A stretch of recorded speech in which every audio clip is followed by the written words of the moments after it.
Depuis une vingtaine d'années, j'ai consacré plusieurs heures quotidiennement à l'analyse scientifique de tous les détails susceptibles d'être vérifiés dans le récit de Maria Valtorta. Et tout naturellement, j'ai donc préparé cette présentation sur le thème de l'authenticité scientifique de l'œuvre. Le polytechnicien Jean Aulagnier fut le pionnier de ces recherches. Au terme de 5 années d'études minutieuses du récit valtortien, il fit ce témoignage. Au fur et à mesure que je suivais la progression de mon analyse, je mesurais, je touchais du doigt, avec une intensité extraordinaire, la réalité profonde, totale, divine des écrits de Maria Valtorta. Effectivement, du point de vue scientifique, cette œuvre nous interpelle car elle présente de nombreuses particularités qui la rendent vraiment exceptionnelle. On y trouve des connaissances encyclopédiques, multidisciplinaires, exactes. Cette érudition reste discrète et se trouve toujours parfaitement intégrée dans le récit.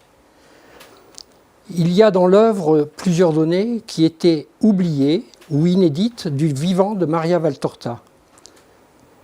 Beaucoup, parmi les données, ne purent être vérifiées qu'après la mort de Maria Valtorta. Et l'analyse met donc en évidence une exceptionnelle et énigmatique culture scientifique. Mais avant d'aborder quelques points plus en détail, il convient d'abord de rappeler dans quelles conditions les 5000 pages de l'Évangile tel qu'il m'a été révélé ont été écrites. Alors, tout d'abord, là on voit le manuscrit et une partie du manuscrit. Ces écrits sont de la main de Maria Valtorta. Ils ont été écrits sur le vif, d'un seul jet. Il n'y a pratiquement aucune rature, ce qui est déjà extraordinaire. Elle n'avait aucune documentation, si ce n'est une petite Bible et un petit dictionnaire. Et elle a fait ses écrits, tous ses écrits, en moins de 4 ans. Maria Valtorta était alors paralysée. Elle ne quittait plus son lit depuis 10 ans déjà. Il faut souligner aussi qu'elle reçut ses visions en pleine période de la Seconde Guerre mondiale. Elle vivait à Viareggio et à quelques kilomètres de là, il y avait la ligne de front, la Linea Gotica des Italiens. Les combats y furent intenses. On peut situer sur une vue satellite actuelle l'emplacement de la maison de Maria Valtorta. Sur cette vue aérienne prise en 1944 des bombardements, on s'aperçoit que les bombes sont tombées à moins de 200 mètres de la maison de Maria Valtorta. C'est donc dans de telles conditions, principalement en 1944 et 1945, que Maria Valtorta reçut près de 700 scènes de la vie de Marie et de la vie de Jésus. Il y a 600 scènes rien que pour la vie publique de Jésus, qui dura 1223 jours. On a pu le déterminer avec précision par les écrits de Maria Valtorta et par certains recoupements historiques. Soit en moyenne une scène tous les 2 jours. L'abondance des détails qu'elle fournit devrait fatalement l'exposer à toutes sortes d'incohérences, d'erreurs, d'anachronismes. Et un examen approfondi prouve qu'au contraire, il n'en est rien. Bien au contraire, quel que soit le domaine abordé, l'analyse révèle un ensemble de connaissances surprenantes, jamais ostentatoires, placées comme en filigrane dans le texte et toujours parfaitement en situation. C'est encore ce que constata Jean Aulagnier et il n'hésita pas à en témoigner en 1985 dans le journal de Polytechnique. C'est-à-dire que là, il n'a pas hésité à aller au front, on peut dire. Il a donc écrit « J'ai pu vérifier par les méthodes rigoureuses et précises que ma formation et mon expérience m'ont donné que tous les détails, plus de 4000, à l'époque il en avait donc analysé 4000, sont parfaitement cohérents avec toutes les données historiques, archéologiques, astronomiques, cartographiques, climatiques les plus récentes.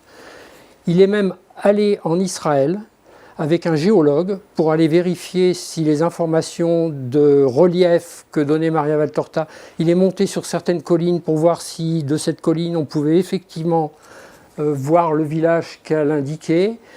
Il est ensuite allé à l'école biblique de Jérusalem où il a rencontré le père Paul Dreyfus, qui a été extrêmement impressionné lorsque Jean Olagnier lui a cité des noms de villages qu'il avait trouvés dans Maria Valtorta. Et le père Dreyfus, donc, qui était à l'époque le président de l'école biblique de Jérusalem, lui a dit « mais ça, il n'y a peut-être pas 5 personnes au monde qui connaissent ces noms ». Donc c'est tout à fait extraordinaire. Beaucoup de ces connaissances, je le rappelle, étaient donc totalement hors de portée des contemporains de Maria Valtorta, aussi érudits soient-ils. Mais durant les 2 dernières décennies, avec l'arrivée d'Internet, les études ont pu se multiplier dans plusieurs domaines. Et quelle que soit la discipline par laquelle on aborde l'analyse de cette œuvre, on va de surprise en surprise. Alors, la première surprise que les chercheurs ont abordée concerne l'extrême cohérence des quelques 5000 données spatio-temporelles présentes dans l'œuvre.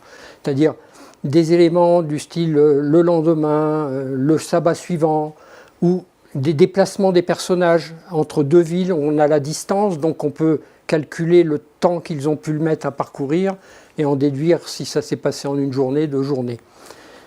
Les visions n'ont pas toutes été reçues dans un ordre chronologique.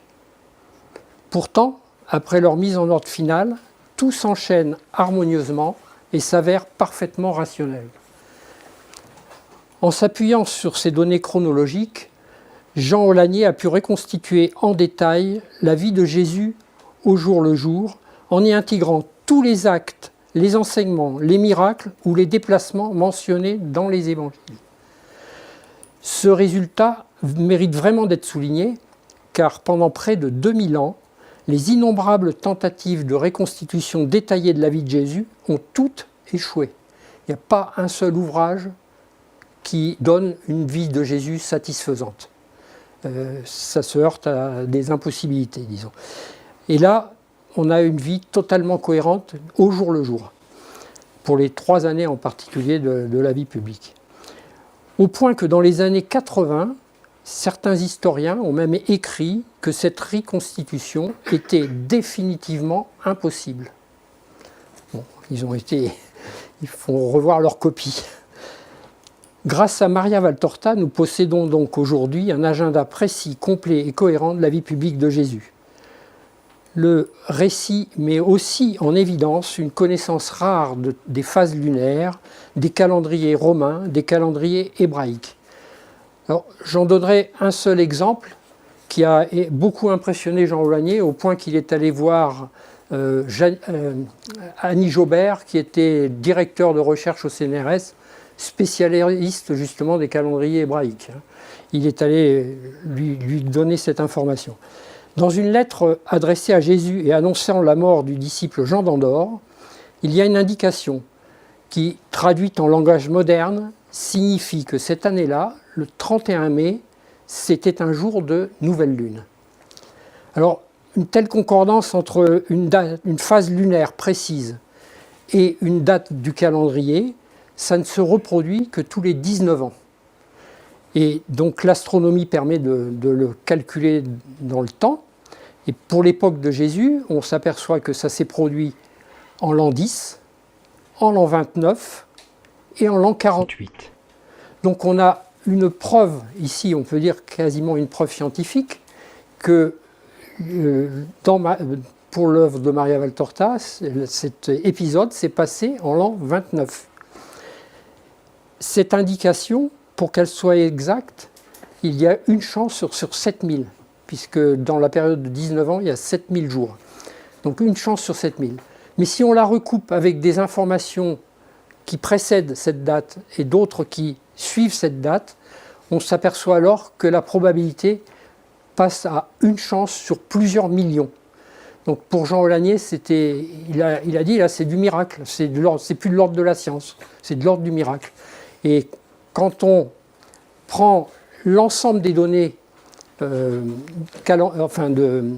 chronologiques qui sont dans cette œuvre, j'ai demandé à un ancien directeur qui est un ami, qui était directeur aussi au CNRS, un mathématicien, il m'a calculé avec les données que je lui ai fournies la probabilité pour que l'ensemble de toutes ces données soient cohérentes dans l'œuvre de Maria Valtorta. Il est arrivé à un chiffre absolument astronomique de 1 10 puissance 80, c'est-à-dire 10 suivi de 80 zéros. Vous voyez, on ne peut même pas l'exprimer. Donc là, on a, pour les savants, qui vraiment fouillent l'œuvre, c'est quelque chose de tout à fait exceptionnel. Maintenant, je vais passer un peu à des données géographiques. Alors la géographie, c'est aussi important que la chronologie finalement, parce que c'est ce qui permet de redonner vie à l'histoire. Sans la géographie, sans la chronologie, l'histoire, ça n'est plus qu'un roman. Il est relativement facile de vérifier aujourd'hui que les détails fournis dans ce domaine par Maria Valtorta, parce que maintenant on a des vues satellites, on a les fouilles archéologiques récentes qui ont été très nombreuses en Israël depuis quelques années, et on a l'accès aux archives des grandes bibliothèques universitaires, toute chose qui n'existait pas dans les années 40. Dans les années 40, personne n'aurait été capable de décrire sans documentation et de façon si pertinente la Palestine du temps de Jésus. L'abondance des connaissances remarquables dont elle fait preuve étonne les spécialistes. On retrouve dans l'œuvre le nom et l'emplacement exact de 220 localités, l'évocation d'une centaine de sommets, de montagnes, de cours d'eau, de voies romaines. On a des dizaines de sites qui ne sont pas nommés, mais qu'on peut parfaitement identifier grâce à la description. Concernant l'aspect géopolitique, Maria Valtorta cite 70 nations, régions et provinces de l'Antiquité. Mais tout ça, c'est réparti dans l'œuvre sur les 10 volumes, ça n'apparaît que lorsqu'on le lit dans le détail, auquel s'ajoute l'indication d'une cinquantaine de groupes ethniques et une connaissance approfondie des mœurs et des croyances et des coutumes juives et romaines. Au total, on dénombre donc plus de 450 données géographiques pertinentes, ce qui est vraiment inattendu. Et lorsqu'on les situe, comme c'est ici, là, sur une vue satellite, on voit vraiment à quel point c'est remarquable. Sur ces 450 données, près d'une centaine n'ont été confirmées ou retrouvées qu'après la mort de Maria Valtorta. A l'inverse, certaines descriptions de Maria Valtorta pourraient paraître erronées aujourd'hui, alors qu'il n'en est rien. Donc je vais vous donner l'exemple, là c'est le lieu des béatitudes. Maria Valtorta donne plusieurs descriptions précises de ce lieu. Elle dit « la montagne s'élève plus rapidement jusqu'à un pic et elle s'abaisse, elle remonte encore pour former un second pic semblable au premier, l'ensemble des deux formant une sorte de selle. » Puis ailleurs, elle dit « le sommet de la colline en forme de bosse de chameau offre un amphithéâtre naturel où la voix résonne avec netteté. » Depuis plusieurs siècles, la communauté scientifique a tout à fait admis que le sermon sur la montagne a été donné au lieu dit les Cornes d'Atine. Donc voici l'état actuel. On pourrait, au vu de cette description de Maria Valtorta, mettre légèrement en doute sa description, et parce que actuellement le site sert de carrière à ciel ouvert et commence à être de plus en plus érodé. Et donc on peut se dire que dans une dizaine ou une vingtaine d'années, les gens qui iront sur ce site diront ça ne correspond pas du tout à la description de Maria Valtorta. Mais heureusement, on a une photo de 1890 de ce site, et là on voit que ça colle absolument parfaitement avec sa description. De même que la géographie, l'architecture laisse des traces durables. On a évidemment, la plupart des monuments du 1er siècle n'ont pas résisté à l'usure du temps. Cependant, il en reste fréquemment des vestiges archéologiques ou des descriptions dans les récits des explorateurs ou encore des témoignages rapportés par les pèlerins au cours des siècles.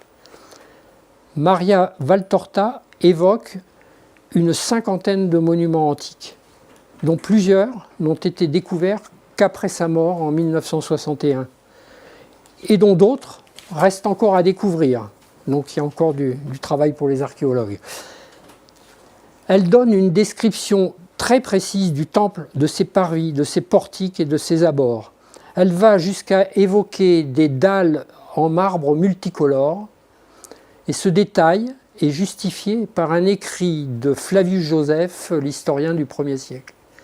Donc, on peut douter vraiment qu'elle ait pu lire ce texte, qui est maintenant assez facile à obtenir, mais qui en 1944 était pratiquement introuvable.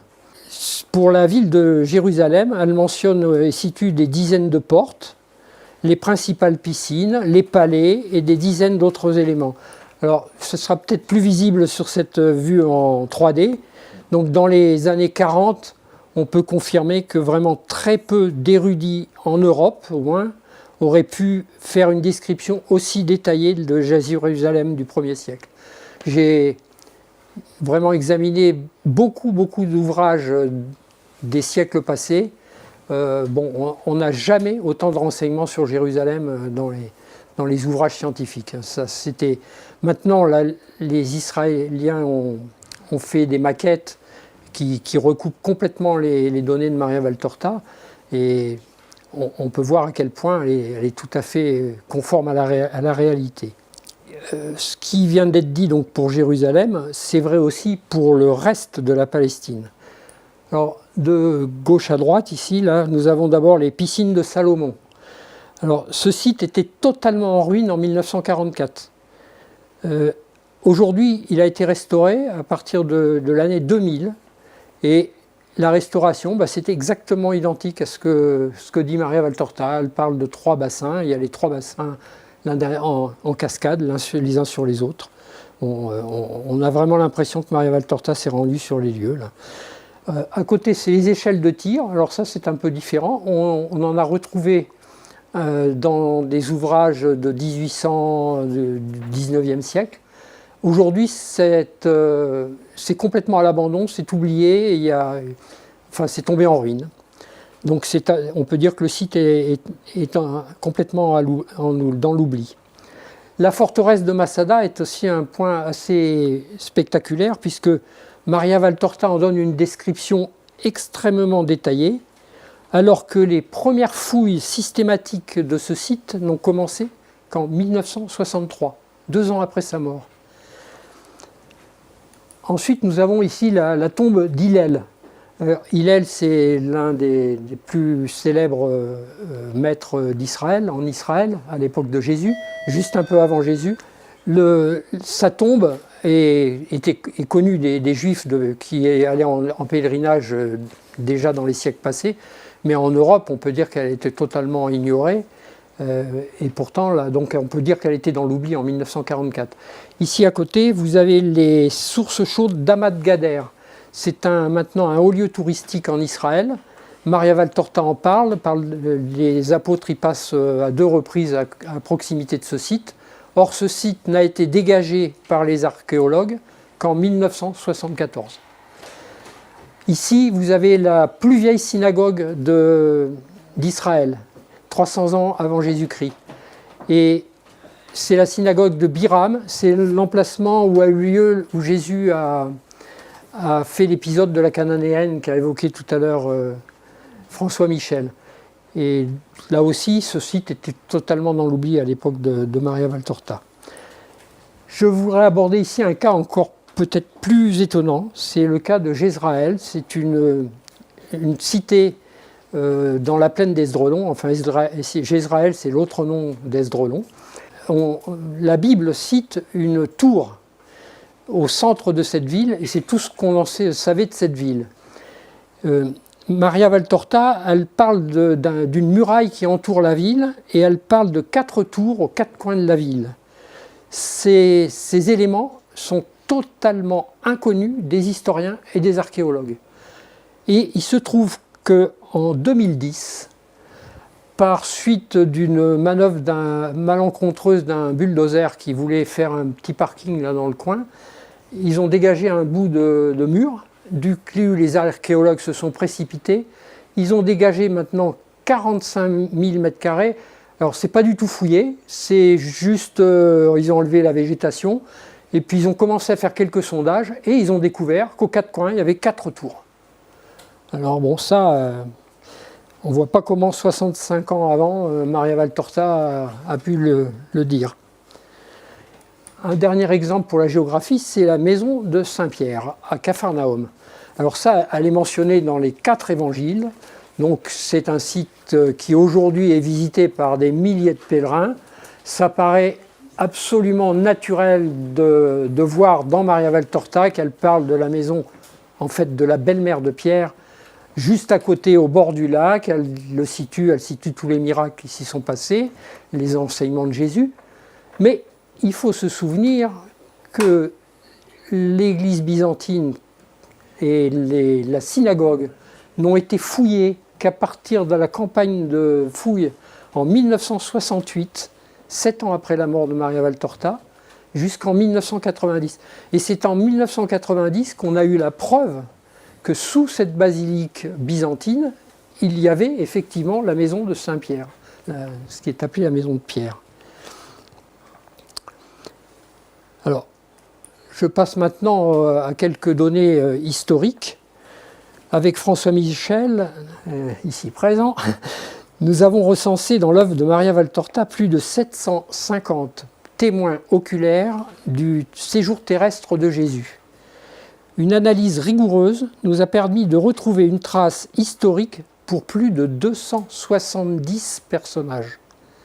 Cette analyse, c'est vraiment considérable et c'est sûrement pas exhaustif, parce qu'il y a un certain nombre de cas qu'on n'a pas encore pu... on n'a pas trouvé des traces, mais ça ne veut pas dire qu'il n'y en a pas. Un ami prêtre, alors oui, ça j'avais dit là, voilà, un ami prêtre féru de littérature m'a souligné que les grands écrivains parviennent difficilement à donner une cohérence psychologique à plus de 3 ou 4 de leurs personnages. Et le père Bonnet a plusieurs fois témoigné de cette cohérence psychologique qui l'avait beaucoup impressionné à la lecture de Maria Valtorta, et qui dans l'œuvre ne concerne pas 2 ou 3 personnes, mais plutôt des dizaines de personnes. Et c'est d'ailleurs ce qui donne au lecteur cette impression irrésistible d'authenticité et de vécu. La pertinence historique de l'œuvre ne se limite pas à ses seuls contemporains du Christ. Il y a, ça et là dans l'œuvre, l'évocation de plus de 150 héros bibliques ou personnages historiques antérieurs au Christ.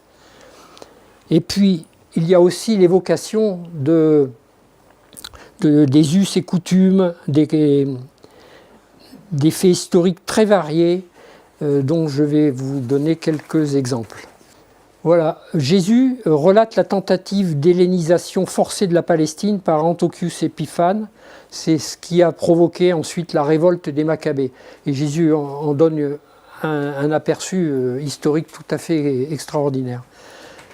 La cuisante défaite de Varus, le général romain qui a perdu 3 légions, ça a été la plus grande catastrophe pour l'armée romaine, est évoquée dans l'œuvre par un légionnaire romain, tout naturellement, qui avait été impressionné par cet événement, il s'en rappelait. Et puis, en représailles de cette défaite, beaucoup plus tard, une dizaine d'années plus tard, Germanicus est allé se venger chez les Germains, il a tué Arminius, et puis il a fait prisonnier, pour emmener en esclavage, une certaine Thusnelda, qui était la femme justement d'Arminius. Donc ça, on en retrouve quelques traces dans les écrits romains du 1er siècle, du 2e siècle. Et là, dans Maria Valtorta, eh bien, on retrouve cette Thusnelda qui est l'affranchie de Valeria, une patricienne romaine dont les parents vivaient en Syrie, à Antioche. Or, il se trouve que justement, le Germanicus est mort à Antioche. Donc tout ça se recoupe vraiment très bien.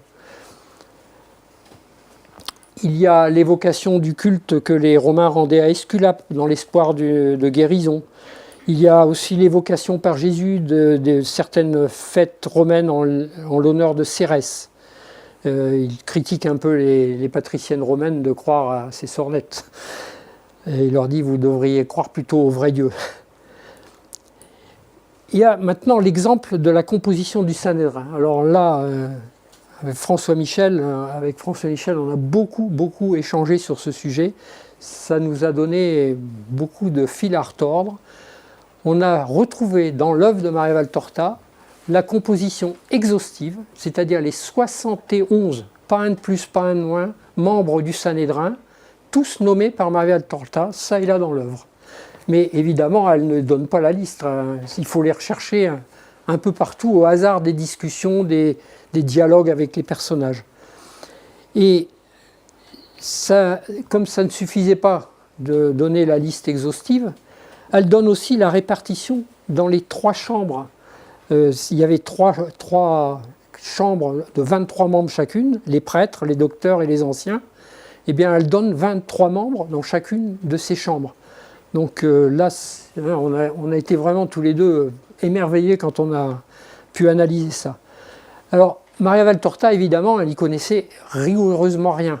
Donc, très souvent, les noms qu'elle indique sont totalement phonétiques.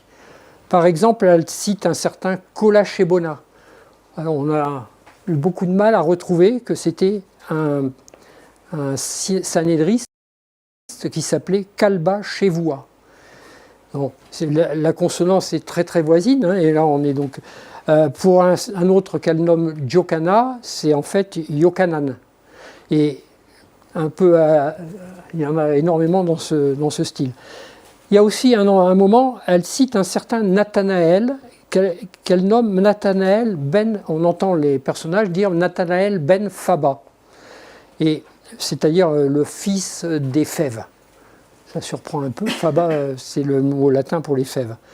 Or il se trouve que j'ai retrouvé dans un petit 3 lignes dans un commentaire du Talmud, alors donc vraiment dans Internet il y a un site qui en parle, hein, c'est vous dire que c'est vraiment rare. Hein. Et ils expliquent que la famille très célèbre des Fiabi, qui étaient ils ont donné plusieurs grands prêtres au temple, eh bien, il y avait un membre de cette famille qui était un très gros mangeur et que par dérision, on l'avait surnommé Faba. Donc le mangeur de fèves en gros. Hein, donc Fiabi était devenu Faba. On va aller un petit peu plus vite maintenant parce que je ne vais pas vous fatiguer trop. Hein, mais ce qui a été dit pour la chronologie, pour la géographie et pour l'histoire, eh bien c'est vrai aussi pour la flore et pour la faune. C'est vrai pour la numismatique, pour la métrologie, pour l'astronomie, pour la minéralogie. C'est vrai aussi pour les données. Alors oui, la géologie, la minéralogie, l'artisanat, la philosophie, la religion, la médecine. Et puis là, vous voyez, en rouge, j'ai commencé à essayer de faire un peu l'inventaire de toutes les personnes qui ont commencé à publier à ce sujet. On s'aperçoit que d'année en année, la liste se gonfle et là, je suis absolument certain de ne pas être exhaustif. Il ne faudrait pas oublier, bien sûr, la Bible, l'omniprésence des données, des évocations bibliques dans l'œuvre de Maria Valtorta. Et, voilà. Et ça couvre pratiquement la quasi-totalité des 46 tomes de livres de l'Ancien Testament. Donc, on peut ajouter aussi la réponse à une multitude de questions apportées par l'exégèse, spécialement en ce qui concerne les évangiles, comme François Michel l'a évoqué tout à l'heure. Le père Bonnet avait fait aussi remarquer dans ses conférences la présence de très précieux conseils pour la pastorale. J'en ai eu un exemple il y a quelque temps là. L'exactitude des données vérifiables dépasse vraiment tout ce à quoi on pourrait s'attendre. Sur les 15 000 données que j'ai pu analyser à ce jour, moins d'une vingtaine posent encore problème. On n'arrive pas bien à savoir si c'est vrai ou si c'est faux. C'est à ma connaissance un cas unique dans la littérature mondiale, et tout spécialement dans les écrits mystiques. Pour vous donner une image, si on prenait ces 15 000 données et qu'on les répartisse entre Lille et Marseille, il y aurait une donnée tous les 50 mètres. Et tous les 40 km, on aurait une donnée qui est peut-être fausse. Vous voyez, je crois que ça illustre vraiment la qualité de cette œuvre, au niveau des données scientifiques. Et pourtant, il est bien dit dans l'œuvre par Jésus lui-même, dans les Quadernetti, que ce n'est en aucun cas une œuvre scientifique. C'est simplement une description de la réalité, c'est tout. Il ne faut pas prendre Maria Valtorta pour une œuvre scientifique, ça ne le sera pas. Jésus dit ça ne l'est pas et ça ne le sera jamais. Nous sommes maintenant nombreux en France et à l'étranger à avoir passé plus de temps à étudier les écrits de Maria Valtorta, on en a un deuxième exemplaire à côté là, qu'il ne lui en fallut à elle pour les rédiger. On estime qu'elle a mis à peu près 6000 heures pour rédiger son œuvre en 4 ans. Et on est nombreux à avoir passé plus de 6000 heures sur ses écrits pour vérifier ce qu'elle avait écrit. C'est d'ailleurs un autre paradoxe de cette œuvre exceptionnelle. Elle ne révèle ses merveilles que progressivement aux lecteurs qui ont su se libérer de tout préjugé et qui savent se montrer suffisamment assidus pour ne pas fonder leur jugement sur une première impression. Il faut vraiment le mériter, cette œuvre, il faut la mériter. Le pape Pie XII donc, résuma ça dans une formule lapidaire, que a rappelé tout à l'heure François Michel, « Ceux qui liront comprendront ». Et dans ses voyages, Sainte Mère Teresa prenait toujours un exemplaire de Maria Valtorta. Et elle répondit encore plus laconiquement à son confesseur de l'époque, qui était le père Léo Masbourg, et qui lui demandait pourquoi elle emmenait ce livre. Et elle lui a simplement dit « lisez-le ». Alors, on a le témoignage écrit maintenant depuis 2 ans. Le père Léo Masbourg avait témoigné oralement au téléphone, il nous l'avait dit, confirmé, et maintenant il l'a écrit. Donc on a un témoignage vraiment béton. J'adhère donc aujourd'hui sans aucune réserve au jugement, la conclusion que fait Jean Aulagnier dans ses écrits. Non, ces textes n'ont rien de ce que peut écrire une âme mystique imaginative, rien de ce que pourrait inventer un écrivain faussaire génial. Ils sont réellement, dans leur précision, dans leur cohérence, dans leur expression, la description des paroles mêmes et des scènes réelles que Maria Valtorta reçut la grâce extraordinaire d'entendre et de voir. Alors, je voudrais conclure maintenant par 3 critiques qui sont assez souvent formulées aux gens qui ont lu Maria Valtorta. On leur dit souvent, la première remarque, c'est « il y a trop de détails dans l'œuvre ». Alors il y a des lecteurs qui considèrent que sous ces détails matériels ne servent pas à grand-chose ou ne prouvent rien. Et comme ce fut exactement ce que je pensais quand j'ai abordé l'œuvre la première fois, j'étais très énervé par tous ces détails avant de comprendre qu'il fallait les étudier. Donc je peux très facilement répondre à cette objection et je lui réponds directement par une parole de Jésus dans l'évangile de Saint Luc. Jésus dit « Qui est fiable dans les petites choses, l'est aussi dans les grandes ». Alors étant donné qu'il est aujourd'hui prouvé que l'évangile tel qu'il m'a été révélé est crédible sur plus de 15 000 points, ce constat fonde ma conviction sur la véracité de l'ensemble du témoignage de Maria Valtorta. Et il reste bien entendu que l'important dans cette œuvre, ce ne sont pas ses détails matériels, mais évidemment les enseignements de Jésus. La seconde objection, qui est très souvent faite aussi, c'est « l'évangile me suffit ». Alors ça, c'est souvent l'argument de ceux qui hésitent à entreprendre la lecture de Maria Valtorta, évidemment 10 volumes, alors non, moi je me contente de l'évangile. Et on peut très très bien admettre ce raisonnement, c'est tout à fait recevable. Et d'ailleurs, il y a beaucoup plus de saints qui ont été canonisés sans jamais avoir lu Maria Valtorta que l'inverse. Mais comme François Michel l'a fait remarquer tout à l'heure, il y en a quand même déjà 7 saints ou bienheureux en moins de 10 ans. Donc c'est quand même un bon début. En dépit de 2000 ans de commentaires, d'analyses, d'études, il reste bien des points obscurs ou sujets à controverse dans les évangiles. Ça aussi, François Michel l'a évoqué tout à l'heure. Or, l'œuvre y apporte une réponse convaincante.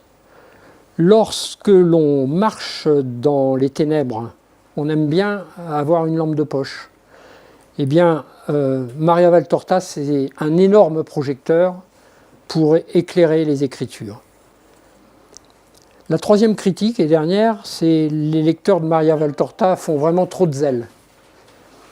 Alors ça, c'est un commentaire qu'on voit de plus en plus souvent sur Internet, puisqu'il y en a maintenant qui carrément disent il y a un lobby valtortien.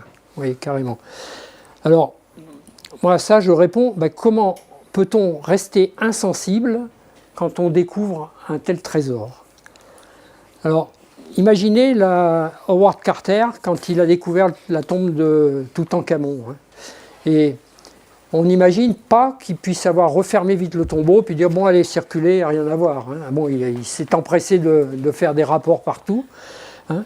Et puis nous on se trouve que justement Benoît XVI a fait ce conseil, nous a donné ce conseil donc que celui qui a rencontré ce qui est vrai, beau et bon dans sa propre vie, l'unique trésor, la perle précieuse, court le partager partout, en famille, au travail, dans tous les domaines de son existence. Alors, on a un missionnaire qui s'appelait le père Borton, un missionnaire en Chine, qui rentrait, il avait été expulsé, il est rentré à Rome. Puis un jour, dans les couloirs du Vatican, il a entendu deux prélats qui discutaient de Maria Valtorta, et qui dit ils avaient l'air de critiquer pas mal. Donc il s'est énervé vraiment, et il y a plusieurs témoins qui l'ont entendu, et il a dit on ne jette pas une montagne d'or seulement parce qu'elle pourrait contenir un grain de sable. Ça c'est très puissant, je trouve. Tout à l'heure, François Michel soulignait que l'œuvre de Maria Valtorta captive dans le monde entier des lecteurs qui, humainement, peuvent être divisés. Eh bien, c'est exactement ce qui caractérise un chef-d'œuvre, selon la définition de Tolstoï. Tolstoï disait « Les grandes œuvres d'art ne sont grandes que parce qu'elles sont accessibles et compréhensibles par tous. » Le bienheureux Gabriel Allegra, missionnaire lui aussi et premier traducteur de la Bible en chinois, considérait à juste titre que cette œuvre était un trésor inestimable de la littérature universelle. Il a donné une interview devant 700 journalistes à Macao en 1970, donc un an après la mise à l'index par Maria Valtorta. Vous voyez, ça prouve bien qu'il savait très bien que ce n'était pas une mise à l'index pour des questions de théologie ou de doctrine. Et il a dit « Je ne pense pas qu'il soit sage et juste de rester indifférent devant de tels trésors. » Alors, pour conclure, je vais conclure avec des paroles de Jésus dans l'adieu à l'œuvre. Jésus dit ceci dans l'adieu à l'œuvre. « Les bons parmi vous tireront de cette œuvre une joie sainte, un encouragement à la lire. Les savants honnêtes, une lumière. » Franchement, je peux vraiment en témoigner. Enfin, je ne sais pas si je suis savant, mais au moins je peux témoigner que j'ai vraiment touché une lumière. Les distraits, de toute façon, c'est un plaisir de lire cette œuvre, même si on n'est pas croyant. Et puis les mauvais, un moyen pour épancher leur science mauvaise. Espérons qu'il y en aura de moins en moins. Voilà.